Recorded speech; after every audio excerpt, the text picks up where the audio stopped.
ये कहानी एक गांव की है। एक गांव में एक सुखी परिवार रहा करता था। उस परिवार में 3 भाई और एक बहन थी। उनके माँ बाप उन चारों से बेहद प्यार करते थे, मगर बीच वाले बेटे से अत्यधिक परेशान थे, क्योंकि बड़ा बेटा पढ़ लिख कर डॉक्टर बन गया और छोटा पढ़ लिख कर अध्यापक बन गया, मगर उनका बीच वाला बेटा बिल्कुल गंवार और आवारा ही रह गया। कुछ समय के बाद दोनों बेटे डॉक्टर और अध्यापक ने शादी भी कर ली और कुछ महीनों के बाद ही उनकी बेटी की भी एक अच्छे घराने में शादी हो गई। लेकिन बीच वाले बेटे की शादी नहीं हुई थी। वो अभी कवारा ही था, क्योंकि वह बिल्कुल अनपढ़ था और कहीं भी मजदूरी का छोटा सा काम करता था। इसलिए उसे शादी के लिए कोई भी लड़की नहीं मिलते थे और रिश्ते आते भी तो गंवार समझकर ठुकरा देते थे। और उसके माँ बाप उससे बहुत परेशान हो चुके थे।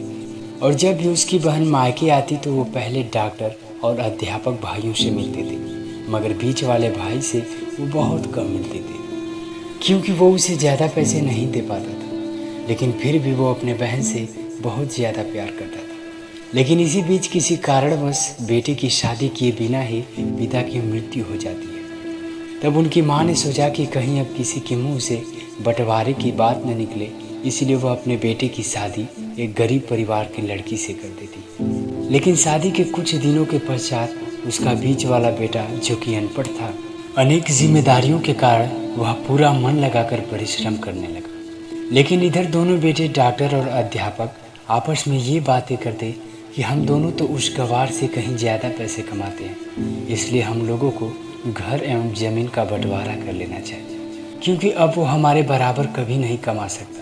इसलिए उन दोनों भाइयों ने अपनी माँ के लाख रुकने के बाद भी बंटवारे की तारीख घोषित कर देती है और अपनी बहन को भी बुलवा लेते हैं और अपने गंवार भाई से कह दिया कि आज तुम अपने काम पर मत जाना, क्योंकि आज हम सब घर और ज़मीन का बंटवारा करें। तभी उसका गंवार भाई कहता है, आप लोग बंटवारा कर लीजिए, मुझे जो भी देना हो दे देना, मैं शाम को आकर अंगूठा लगा दूंगा। तभी उसकी बहन कहती है कि अरे बेवकूफ़, तू अनपढ़ ही रहेगा, ज़मीन का हिस्सा तो आमने सामने बैठकर ही होता है।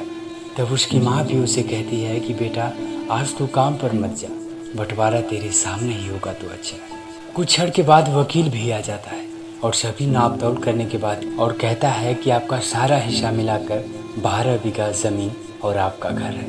अब ये बताओ कि किसको कितना कितना हिस्सा देना है, मैं उसी हिसाब से बंटवारे के कागज़ बना दूँ।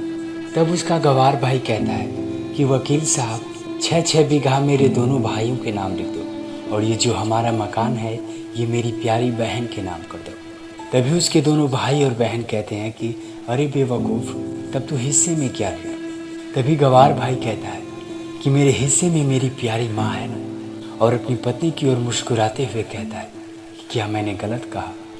उस गंवार की पत्नी अपने सास से लिपट कर कहती है कि माँ से बड़ी वसीयत क्या होगी मेरी, और उसी वक्त उसका गंवार बेटा भी अपनी माँ से लिपट जाता है। गंवार बेटे बहू के इस प्यार को देखकर वकील की आंखों में भी आंसू आ जाते हैं।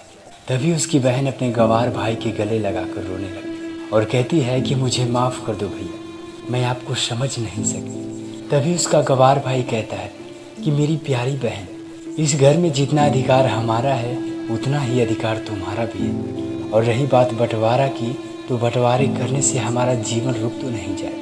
आखिर क्यों करते हैं हम बंटवारा? हम एक साथ मिलकर नहीं रह सकते, जैसे कि हम बचपन में एक साथ मिलकर रहा करते थे, खेलते थे। एक साथ मिलकर रहने को ही तो कहते हैं एक अच्छा परिवार, जिसको संभालती है एक प्यारी माँ।